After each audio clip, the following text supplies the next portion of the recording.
존경하는 정세균 의장님과 선배 동료원 여러분, 국무위원 여러분, 그리고 대정부 질문을 시청하는 국민 여러분, 서울 송파병 출신 더불어민주당 남인순 의원입니다. 대한민국은 총체적 위기 상황이며 특히 3중의 위기에 놓여 있습니다. 민생경제 파탄, 최악의 남북관계, 민주주의 후퇴입니다. 이러한 3중 위기는 상호작용을 하여 불공정, 불평등, 불안전 등 산불 문제를 심화시키고 있습니다. 총체적 위기 상황을 극복하기 위해서는 공정, 상생, 생명의 가치에 기반한 사회로 대전환을 이뤄야 합니다. 20대 국회에서 새로운 시대 정신이 실현되기를 바라며 대정부 질문을 시작하겠습니다. 총리 앞으로 나오십시오.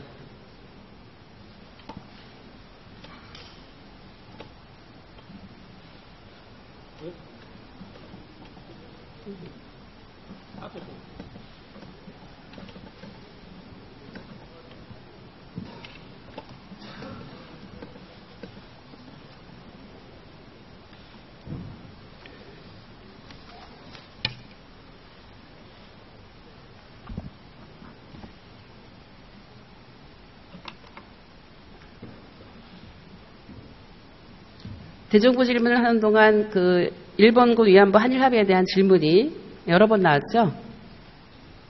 네, 여러 번 하셨습니다. 네. 총리의 인식과 또 국민들의 생각에는 상당한 차이가 있어서 제가 좀 분명하게 정리를 하고자 합니다. 첫 번째, 총리는 위안부 합의가 많은 분들이 다행이라고 생각한다고 답했습니다. 맞죠? 피해자분들 중에 여러분들이 많은 분들이 지금이라도 다행이다. 빨리 아쉽지만 이런 합의 내용이 빨리 이행되기를 바란다. 이렇게 말씀하셨다고 제가 들었습니다. 국민들의 84%가 갤럽 조사인데요. 일본 정부가 위안부 문제에 대해서 사과하지 않은 것으로 보고 있다. 이런 답변 나온 건 알고 계시죠?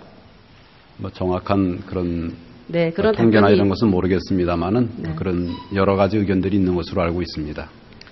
예, 위안부 문제에 대한 여러 가지 논란이 있는데 이걸 모르신다고 할 수는 없을 거고요.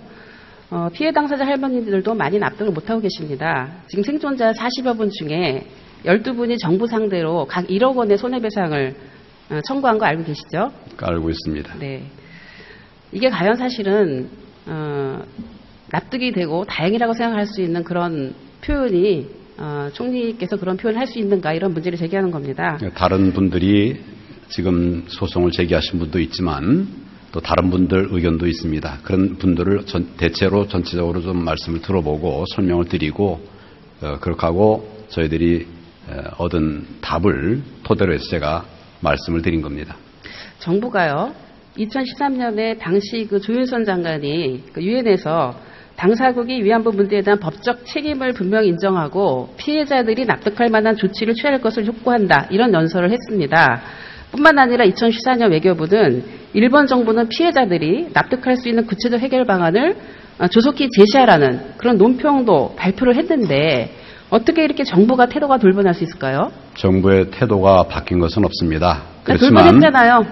그렇지만 저희들이 주장한다고 해서 국제사회에서 그것이 다 받아들이지는 않지 않습니까? 그러니까 우리의 입장을 관철하기 위한 노력을 계속했고 또 상대국은 상대국의 주장을 하면서 이번 합의에 이르게 된 것입니다. 그러니까 저희 정부의 관계자들이 얘기한 그대로 되지는 않았죠. 그렇지만 그동안 계속 논점이 되었던 핵심이 되었던 세 가지 사항에 대해서는 합의가 됐기 때문에 그런 정도에서 지금 정부가 후속 조치들을 진행을 하고 있습니다. 그 세 가지 사항에 대해서 제가 얘기를 하겠습니다. 일본은 책임을 인정했다고 그렇게 했습니다. 정부의 책임을. 예, 일본이 책임을 인정한 것은 군의 관여 정도이지 일본 군대의 주도 하에 위안소를 설치하고 위안부 강제 동원을 인정한 것입니까? 군의 관여 하에 군이 관여해서 했다는 것 자체가 정부의 책임, 정부 차원의 책임을 인정한 것이 아니겠습니까? 관여와 주도의 차이도 모르십니까? 뭐라고 말씀하셨습니까? 관여와 일본 정부가 워딩한 거는 일본의 책임을 인정한다는 것은 군의 관여를 인정한다는 거였습니다. 군이 관여한 거와 주도한 것은 분명히 다릅니다. 이걸 물론 어떻게 대한민국 관여와- 총리가 이것도 모르십니까? 의원님, 관여와 주도의 차이를 모르십니까? 왜 제가 그걸 모르겠습니까? 그러면 그걸 아시면 지금 책임을 인정한다고 했는데 위안소를 설치하고 위안부에 대한 강제동원 인정한 거 아니지 않습니까? 지금 합의된 내용 자체가 그동안의 합의 과정에서의 여러 논의들을 결국 집약해서 정리가 된 그렇게 합의 두루뭉실 얘기하지 내용입니다. 마시고요. 책임을 졌다라고 한국 정부의 총리가 그걸 받아들이면 안 되는 거죠. 그리고 일본이 사죄와 반성을 했다 이렇게 강조하셨어요. 일본 근데 총리가 사죄하고 반성했다고 네, 돼 그거를 있습니다. 받아들이셨잖아요. 근데 사죄라는 게 뭡니까? 진실의 근거에서 할 때 사죄입니다. 강제동원에 대한 인정, 이것이 진실이거든요. 강제동원에 대한 인정이 없는 사죄가 사죄입니까? 군의 관여하에 이런 불행한 일이 생겼다고 하는 점을 일본 정부가 인정하고 책임을 표현한 것이 그 합의서에 있습니다. 그러니까 인정했다고 하는 그 범위가 뭐 여러 가지 얘기가 있을 수 있겠죠. 그렇지만 핵심적인 내용들은 일본 정부의 대표적인 군이 관여해서 위안부 문제를 일으켰다고 하는 그런 점을 인정했기 때문에 자, 그런 선생님. 정도에서 합의가 된 것입니다. 네, 그 정말 관여와 주도의 차이를 법을 하신 분이 모를 리도 없는 거고요. 10억 원의 성격도 이것이 거출금입니다. 거출금인데 배상금만에 먹먹였다고 한다면 배상 상환 및 환불금이라고 표기를 했을 것입니다. 주는 자가 배상금으로 주지 않은 것을 어떻게 받는 자가 스스로 배상금이라고 생각하는 거 이거 코미디 아닙니까? 의원님 그 합의의 내용에 관해서 저도 답변을 하세요. 제 질문에. 이거 코미디 답변 아니냐고요. 중에 있습니다. 네. 저도 좀 더 많은 합의를 많은 일본의 우리에 대한 호응을 또 답변을 응답을 그렇게 우리가 기대했습니다만은 그렇게 하기 위해서 오래 협의를 해온 거 아닙니까? 그럼 배상금 아니죠? 그럼에도 불구하고 일본은 또 일본의 입장이 있으니까 계속 시간을 끌고 있고 우리는 시간이 없고 안타깝고 지금 피해자 할머니들은 자꾸 돌아가고 계시고 이러니까 어느 정도 납득할 수 있는 이런 범위 하에서 이런 합의가 이루어진 것입니다. 이게 어떻게 정부가 최선의 합의를 했다고 이렇게 뻔뻔하게 주장할 수 있는지 제가 조목조목 얘기했으면 좀 받아들이세요. 지금 뻔뻔이라든지 이런 표현은 정말 듣기 송구합니다. 예, 듣기 송구하실 텐데요. 제가 너무 답답합니다. 왜냐하면 어떤 일이 벌어지고 있는지 아십니까? 지금 12, 18, 28 그 한일 합의 이후에 정부가 하는 일이 정말 기가 막힙니다. 3년간 주도하던 일본군 위안부 기록물 유네스코 등재 사업을 중단을 했어요. 올해 예산이 편성돼 있었는데 예산 집행을 안 했어요. 뿐만 아니라 내년도에는 기념사업 예산이 삭감되었어요. 이거 왜 이렇게 합니까? 뿐만 아닙니다. 지금 국회가 결의한 위안부 기림비 설치 예산도 전부 다 미반영했어요. 그리고 또 어떤 일이 벌어진지 압니까? 독일의 프라이프루크시라고 하는 수원시와 같이 결연한 시가 있는데 거기서 수원 시민들이 세우려던 평화의 소녀상 건립이 일본의 반대로 최근 무산됐습니다. 이런 일이 지금 벌어지고 있어요. 이것이 과연 최선을 다한 거고 역사를 진전시킨 것입니까? 이 합의에 관해서는 최선을 다했습니다. 지금 그런 의원님 말씀하신 그런 부분들은 민간 단체에서 추진하고 있는데 그런 그 부분들도 더 우리 뜻대로 잘 되기를 바라고 있습니다. 정부도 지원하고 있고 그렇지만 그 사업 자체는 민간 사업이기 때문에 지금 저희가 얘기하는 우리와 일본과의 합의 내용과는 좀 다른 차원의 측면의 검토가 필요합니다. 왜 이런 일들이 갑자기 벌어지는지 모르겠고요. 정말 박근혜 대통령과 한교안 총리는 정말 역사에는 인기가 없다라고 하는 것을 기억하시고 밀정에서 이런 얘기를 했습니다. 모든 사람은 자신의 이름을 어디에 올려야 할지를 결정할 때가 옵니다. 자신의 이름을 역사에 어떻게 올리시겠습니까? 이런 영화 밀정의 대사를 한번 곱씹어 보시기 바랍니다. 총리, 마지막으로 한번 묻겠습니다. 역사 앞에서 겸허히 반성하고 일본과 재협상 하시겠습니까? 이 문제는 제3자보다도 가장 중요한 것은 피해자 당사자들의 의견입니다. 피해자 당사자들의 의견도 여러 가지로 나눠져 있기 때문에 문제의 해결이 어렵습니다. 그렇지만 여러 많은 피해자분들 중에 의견들이 많은 분들 중에 또 여러분들이 주장하는 부분들이 있으니까 그런 컨센서스 하에서 합의를 위한 노력들을 해왔고 이것에 대해서 다 만족할 수는 없지요. 그렇지만 이건 시간이 제한되어 있는 그런 문제라고 저희는 생각합니다. 왜냐하면 피해자들이 자꾸 연세가 많아지시기 때문입니다. 지금 살아계신 분들도 연세가 상당히 고령자들이십니다. 그런 점들을 감안하면 그냥 우리 피해자 당사자들의 또 다른 우리들이 이 문제를 가지고서 너무 오래 끄는 것은 그것이 과연 최선의 결정이겠는가 또는 차선의 결정이겠는가 하는 이런 부분에 관해서는 저희들이 많은 고민을 하고 마지막 한 분이라도 동의하지 않으면은요 그렇게 국가가 마음대로 하는 거 아닙니다. 이 질문 이상으로 마치겠습니다. 총리, 오늘 금융노조가 불법적인 성과연봉제 강행에 맞서 총파업에 돌입한 거 알고 계십니까? 예, 총파업. 예, 네, 알고 27일부터는 공공운수노조, 28일부터는 보건의료노조가 파업에 돌입한다고 합니다. 국민 피해와 노사관계 파국을 막기 위해서 대화에 나서야 한다고 보는데 총리 의지 있으십니까? 지금 그러니까 성과연봉제에 관한 의견을 물으시는 네. 겁니까? 파업에 관한 의견을 물으시는 겁니까? 파업에 관한 거 묻는 겁니다. 파업은 합법 파업의 경우에는 최대한 보장되어야 되고 정부도 그런 입장을 가지고 그동안 대처를 해왔습니다.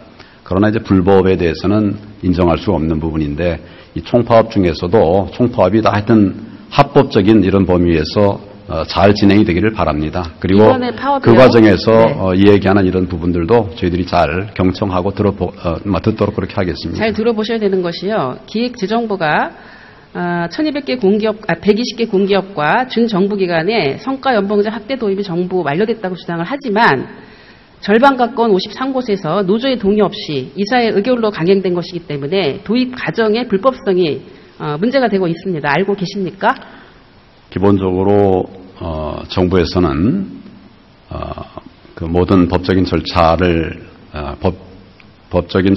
밟아서 또 그 범위 안에서 그렇게 성과연봉제가 합의가 되고 또 진행이 되기를 그렇게 지도하고 있고 그렇게 추진해 오고 있습니다. 지금 국회 입법조사처에서 근로기준법 94조 위반이라고 그런 그 해석이 나왔어요. 왜냐하면 그 공공기관 이사회가 근로기준법이 정한 적법한 절차를 거치지 않은 상태에서 이사회 결의만을 통해서 도입된 성과연봉제는 노사관계법상 무효일 가능성이 높아 보인다.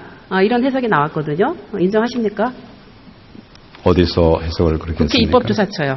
국회 입법조사처는 또 그 나름대로 의견을 가지고 있겠지만 예. 이 부분에 관한 법 해석 전문가들은 많이 있습니다.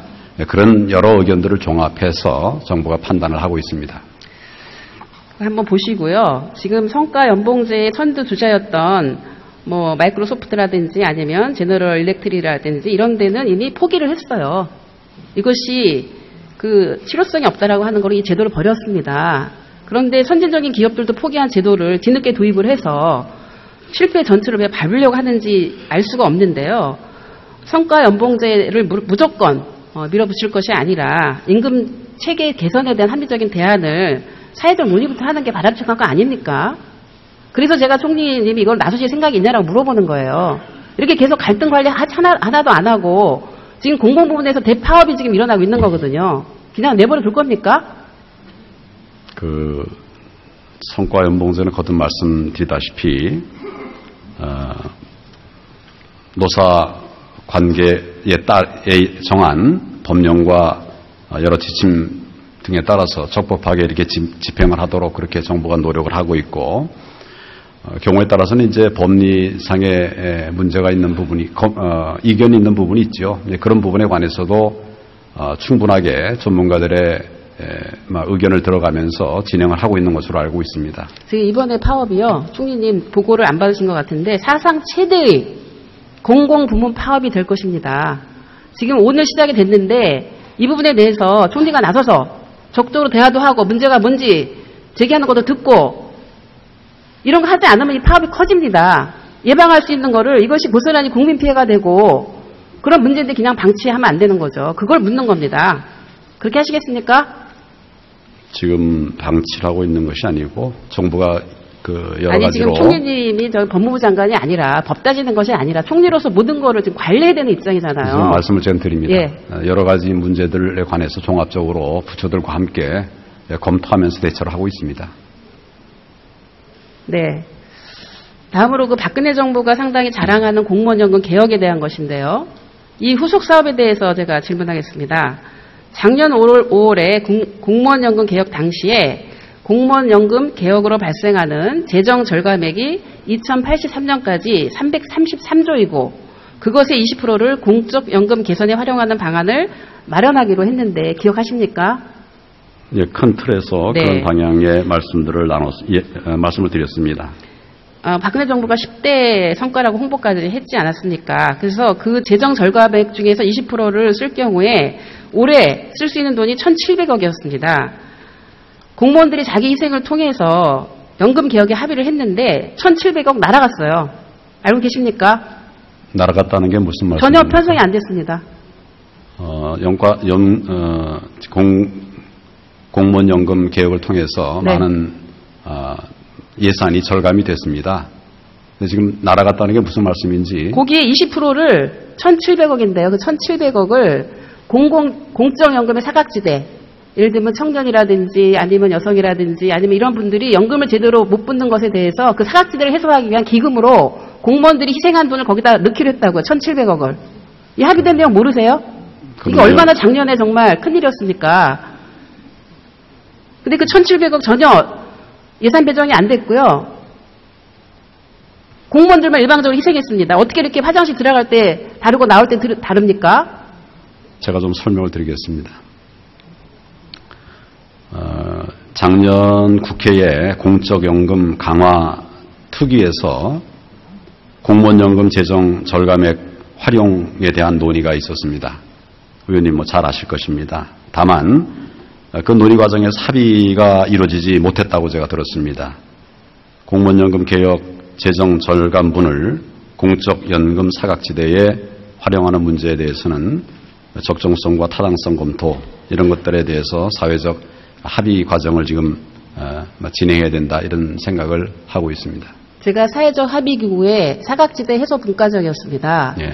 그런데 5월에 이 기구를 구성하기로 했는데 새누리당이 위원을 안 내서 10월에 활동을 시작했습니다. 한 달 동안 활동을 했습니다. 그래서 어렵게 많은 부분을 합의를 했는데 정부가 예산을 편성을 안 한 겁니다. 그러면 내년부터 하시겠습니까? 그 부분에 관해서는 네? 내년부터 1,700억 하시겠습니까? 그거 답변해 보십시오. 그 부분에 관해서는 예. 재정 당국과 상의를 해보겠습니다. 1,700억 지금 공무원들의 희생으로 마련된 것인 만큼 복지부나 노동부 등과 협의를 해서 별도의 실링으로 일반 예산에 넣을 것이 아니라 별도의 실링으로 해서 2017년부터는 반드시 이것이 사용돼야 된다고 생각하는데 동의하시는 겁니까? 그런 부분에 관해서는 재정 당국과 상의를 해보겠습니다. 네. 보건복지부 차관 나오세요. 예, 총리님 들어가시고 차관 나오십시오.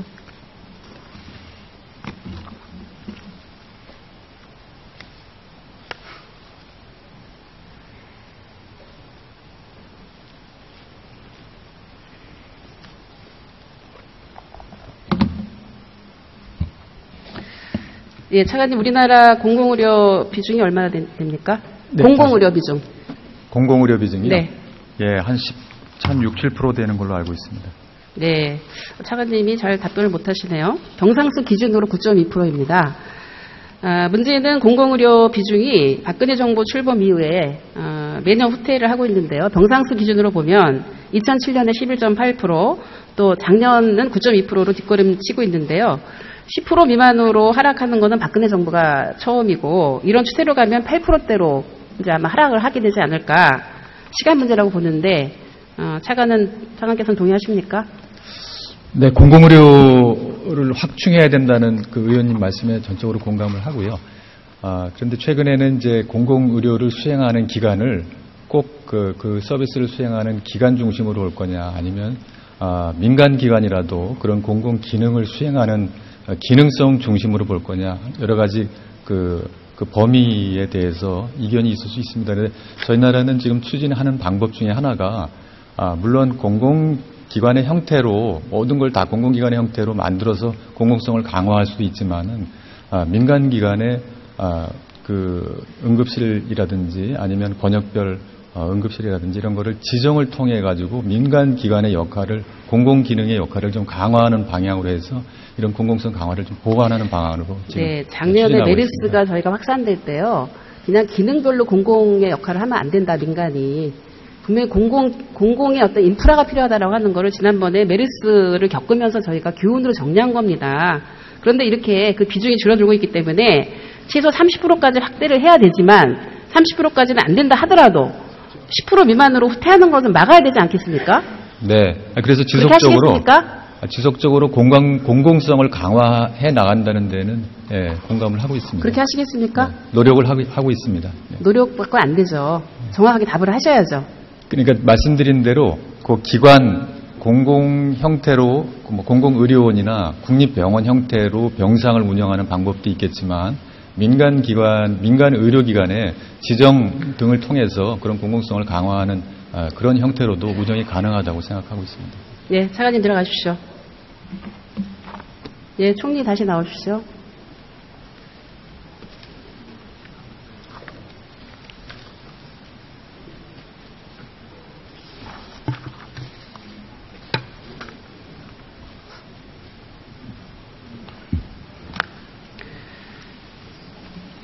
이 질문은 물론 복지부에 질문할 수도 있지만 잠깐만 좀 제가 자리 건강보험료 문제이기 좀 때문에 갔다 오겠습니다. 네, 네, 자료 좀 가지고 오겠습니다. 네, 건강보험료 문제입니다. 예. 자료 갖고 오십시오.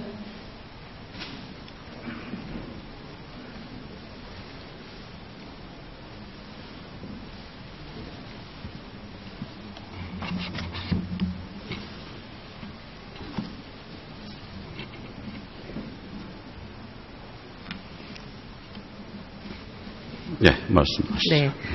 정부의 늦장으로 건강보험료 부가체계 개편이 지연되고 있는 거 알고 계십니까? 건강보험 체계가 건강보험료 부가체계. 예, 부가 체계가 검토 중에 있습니다. 원래 2015년에 발표하려고 하다가 갑자기 하루 만에 발표가 바뀌었지 않습니까? 여러 가지로 네. 검토를 하고 있습니다. 지난해 건보공단에 제기된 보험료 관련 민원은 총 6,725만 건입니다. 그래서 전체 민원의 74.7%를 차지를 하고 있는 상황인데요.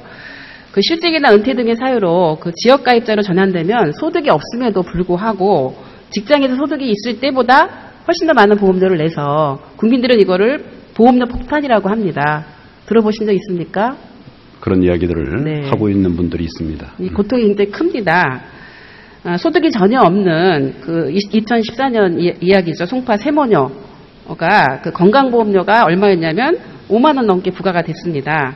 부담 능력을 고려하지 않은 거죠. 그래서 건강보험료 부가체계를 소득 중심으로 조속히 개편을 해서 그 지역 가입자의 보험료 부담을 좀 덜어줘야 되는데 언제까지 여러 번 저희가 속았습니다. 언제까지 정부의 구체적인 부가체계 개편 방안을 내놓을 것인지 한번 총리로서 소신 있는 답변 좀 해보십시오. 건강보험료 부가체계를 소득 중심으로 강화하는 방향에 대해서 위원님 말씀하신 부분에 우리 정부도 공감을 하고 그 방향으로 추진을 해 가고 있습니다. 다만 이것은 이제 국민 다수에게 미치는 영향이 큰 제도이기 때문에 성급하게 추진할 이런 경우에는 저소득 고액 생산자, 고액 재산가의 보험료가 낮아지는 문제가 있다. 이런 지적들도 있고 또는 보험료 부담이 증가하는 가입자가 새로이 발생한다. 뭐 이런 걱정들도 있습니다. 이런 것들이 사회적 논란과 형평성에 문제가 있다 하는 이런 지적으로 나오고 있기 때문에 정부는 부가의 형평성이나 또 수용성 그리고 재정 지속 가능성 등을 종합적으로 고려해서 검토하고 있다는 점을 말씀을 드립니다. 검토를 지금 계속 오래 하셨어요. 이미 그 기획단에서 5가지 방안이 나왔고 거기에 대한 여러 가지 그 시뮬레이션까지 다 마친 상황입니다. 이제 정부가 결정만 하면 됩니다. 제가 그 기획단에서 개선안을 시뮬레이션 한 것 중에서 하나만 얘기를 드릴게요. 송파 세모녀처럼 생활 수준이 비슷한 연소득 500만 원 이하의 경우에는 449만 명의 보험료가 인하되는 것으로 나타났습니다. 소득 중심으로 개편할 경우에. 그러면 이런 거 해야 되는 거 아닙니까? 국민들이 고통을 받고 있는데 이거 왜 이미 다 방안 나왔고 거기에 따른 시나리오 다 나왔고 왜 결단을 안 하는 겁니까? 제가 질문의 요지는 뭐냐면 언제까지 할 거냐. 왜냐하면 저희 여러 번 속았습니다 이미. 누구한테 속으셨습니까? 정부한테요. 정부는 계속 노력하고 있다고 지금 말씀드렸습니다. 아니죠. 정부가 발표한다고 했다가 하루 만에 보건복지부 장관이 보고하러 갔는데 청와대에서 하지 말라서 안 했어요. 작년에. 언제 할 거냐고요. 검토가 필요한 부분이 있었기 때문에. 검토를 그러면 이미 다 새로 시작하는 것도 아니고 개선안이 5가지가 나왔고 거기에 따른 시뮬레이션 나왔고 결단하면 됩니다. 그럼 최소화해서 피해를 최소화해서 여러 가지 사회적 합의를 해야 되는데 무슨 노력을 하고 있냐고요. 의원님 잘 아시다시피 건강보험료 부과체계 개편 문제는 굉장히 어렵고 큰 문제 아닙니까? 그래서 많은 검토들이 필요했고 1차 검토, 2차 검토들을 쭉 하고 있는데 물론 의원님 말씀처럼 합의가 더 되면 빨리 처리하는 게 좋죠. 그렇지만 아까 제가 몇 가지 이론들이 있고 다툼이 있다는 점 말씀드렸는데 그런 것들이 같이 다 처리가 되는 것이 바람직하지 않겠습니까? 종합적으로. 그래서 이거 외에도 여러 가지 쟁점들이 있죠. 그래서 그런 것들을 지금 정부가 검토하고 있다는 말씀을 드립니다. 야당이 도와드린다고 여러 번 얘기를 했고요. 여러 가지 안이 나와 있으니까 빨리 검토하셔서 많은 분들의 고통을 좀 덜어주셨으면 좋겠습니다. 그렇게 하시겠습니까? 관계부처로 하여금 가급적 조속하게 검토를 하도록 그렇게 당부를 하겠습니다. 예, 시간이 얼마 없어서요.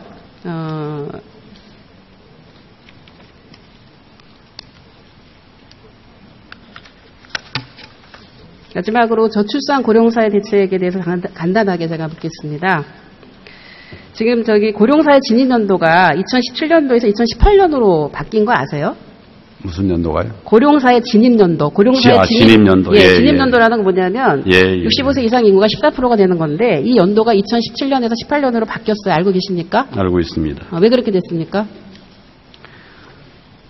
당초에 2010년 10월에 수립한 제2차 저출산 고령사회 기본 계획에 대해서 이것은 고령사회 진입 연도를 2017년으로 그렇게 기재했는데 그것이 약간의 계산 착오가 있었다. 뒤에 이제 그게 확인이 돼서 그걸 수정한 것으로 알고 있습니다. 2012년 10월 기본 계획을 보완하면서 그 2017년으로 되어 있는 걸 2018년으로 그렇게 수정해서 바로 잡은 것으로 알고 있습니다. 예, 잘 못 알고 계시는데요. 일단 총리 수고하셨고요. 들어가시기 바랍니다.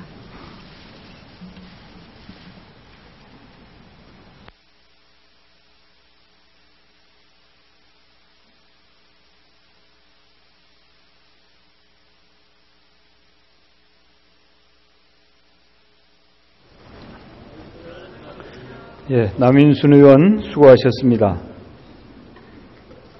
다음은 충북 청주 상당 출신의 새누리당 정우택 의원 나오셔서 질문해 주시기 바랍니다.